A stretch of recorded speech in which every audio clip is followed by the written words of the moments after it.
La fille venait juste d'arriver à l'hôpital pour voir un médecin, mais elle fut surprise de découvrir que le médecin devant elle était l'homme avec qui elle avait passé la dernière nuit. Avant qu'elle puisse réagir, il tira le rideau et lui ordonna de s'allonger sur le lit. La fille dut faire ce qu'on lui disait. Elle était tellement nerveuse qu'elle ne pouvait pas respirer pendant tout l'examen. Mais le médecin était si calme, comme s'il ne la connaissait pas. Il fit un examen de routine, puis il lui dit ce qui n'allait pas avec elle. Il dit qu'elle avait une douleur utérine.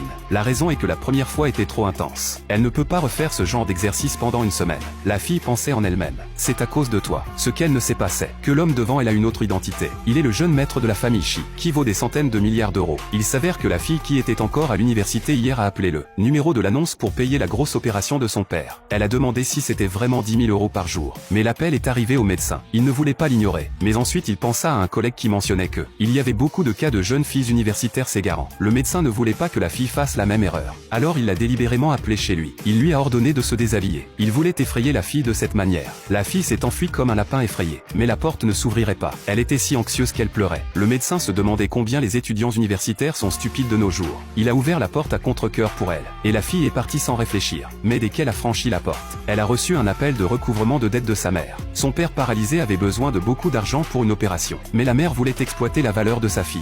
La fille était déchirée entre les deux. Elle est finalement apparue devant le médecin. Le médecin était intéressé de voir si elle avait le courage de se déshabiller. Mais cette fois, la fille était vraiment désespérée. Elle a enlevé tous ses vêtements. Le lendemain, la fille se sentait un peu irréelle. Le médecin a tenu sa promesse et lui a transféré de l'argent. Mais quand elle l'a regardé, elle a réalisé que c'était le double de ce qu'on lui avait dit. Le médecin pensait qu'il ne se reverrait jamais. Il ne s'attendait pas à revoir le visage qui faisait battre son cœur à nouveau dans la clinique. Il faisait semblant d'être calme, mais à l'intérieur il était déjà en tumulte. Quand la fille est retournée au dortoir, elle a transféré tout l'argent à sa mère pour payer l'opération de son père paralysé. Mais sa mère avide a dit que son frère se mariait. Elle lui a demandé de rassembler encore 60 000 euros pour appeler à la maison. La fille n'avait pas le choix. Elle devait aller travailler dans un bar à temps partiel pour vendre des boissons. Mais elle a rencontré un riche qui la courtisait. Quand il l'a vue, il a sauté sur elle. Il l'a attrapée et ne la laissait pas partir. Bien qu'elle résistait aux avances du fils à papa, mais elle ne pouvait pas s'échapper. À ce moment-là, l'homme est soudainement apparu et l'a sauvée. En fait, ce fils à papa est le neveu du médecin. Mais le médecin a toujours détesté son neveu. Après avoir été réprimandé par son oncle, le fils à papa s'est enfui de peur. Regardant la robe sexy de la fille, le médecin se sentait irrité.